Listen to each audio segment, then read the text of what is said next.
Hi friends, எல்லோரும் எப்படி இருக்கீங்க? எங்கள் ஊரில் சித்திரை திருவிழா ஸ்டார்ட் ஆயிடுச்சு. இதுதான் எங்கள் ஊர். அதாவது 5 நாள் திருவிழா போடுவாங்க. இன்றைக்கி தான் டே 1 காப்பு கட்டுறது. அதனால் ஊரெல்லாம் காப்பு கட்டிட்டு எல்லாமே சீரியல் லைட் போட்டு ரொம்ப நல்லாவே திருவிழாக்காக ரெடி ஆயிடுச்சு. பசங்க ரொம்ப இனிஷியேட்டிவ் எடுத்து ரொம்ப அழகாக ரெடி பண்ணியிருக்காங்க. நைட்டு பார்க்க ரொம்ப அழகாக இருக்கும் இந்த வியூவெல்லாம். இங்கே பாருங்கள், இதுதான் எங்கள் ஊரோட வியூ. செம்மையாக இருக்குது பாருங்கள். இதுதான் எங்கள் ஊர் கோயில்.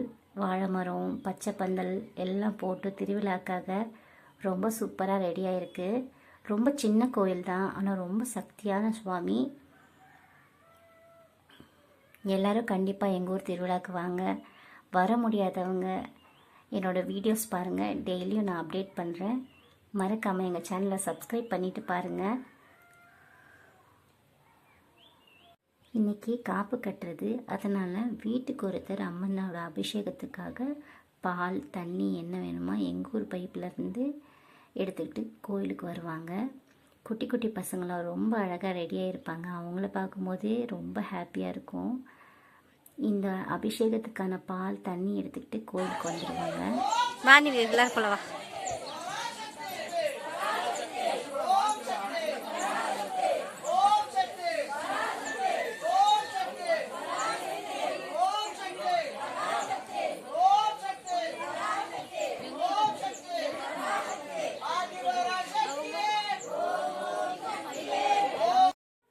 அம்மனோட அபிஷேகத்துக்காக எடுத்து வந்த பால் எல்லாம் எடுத்து போய் உள்ளார வச்சாச்சு. இதுக்கப்புறம் காப்பு கட்டுறதுக்காக நம்ம எடுத்து வந்த இந்த குடத்துலேருந்து மா இலை, வேப்ப இலை எல்லாமே காப்பு கட்டுறதுக்காக எடுத்து யூஸ் பண்ணிக்குவாங்க. காப்பு கட்டுறதுக்கு முன்னாடி எல்லாருக்கும் மஞ்சள் அரிசி கொடுக்குவாங்க. அது காப்பு கட்டினதுக்கப்புறம் எல்லோரும் அந்த கம்பத்துக்கு போடுறதுக்காக கொடுக்குவாங்க. காப்பு கட்டுறதுக்காக ஒரு பெரிய பால் மரத்தை நல்லா பட்டை சீவி அதுக்கு மஞ்சள் எல்லாம் தேய்ச்சி ரொம்ப அழகாக ரெடி பண்ணியிருப்பாங்க. அதுக்கு மா இலை, வேப்ப இலை, பூ, அப்புறமா அதுக்கு ஒரு கொடி கட்டியிருப்பாங்க.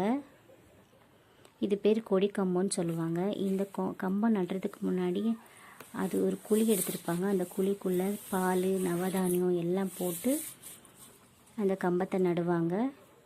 ரொம்ப ஹைட்டாக இருக்குது பாருங்கள்.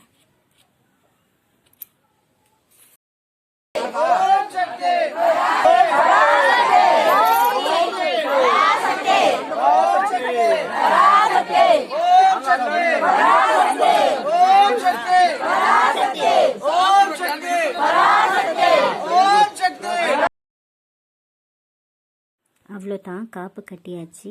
காப்பு கட்டினதுக்கப்புறம் இந்த கொடி கம்பத்துக்கு மஞ்சள் பூசுகிறவங்க பூசி பொட்டு வச்சு மஞ்சள் அரிசியெல்லாம் போட்டுடா ரொம்ப நல்லதுன்னு சொல்லுவாங்க. சுமங்கலிங்க அந்த மாதிரி பண்ணால் நம்மளோட மஞ்சள் குங்குமம் ரொம்ப நாள் நிலைக்கும் அப்படின்ற ஒரு நம்பிக்கை இருக்குது.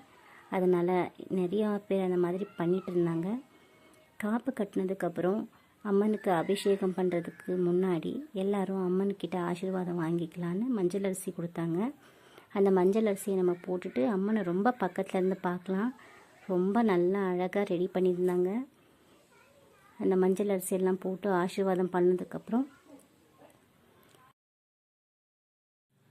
அதுக்கப்புறம் பசுமாட்டுக்கு பூஜை பண்ணி அதுக்கு பூ மாலை, பட்டம் எல்லாம் கட்டி அதுக்கு தாம்பழத்தட்டில் வாழைப்பழம், அரிசி எல்லாம் வச்சு சாப்பிட கொடுக்குவாங்க.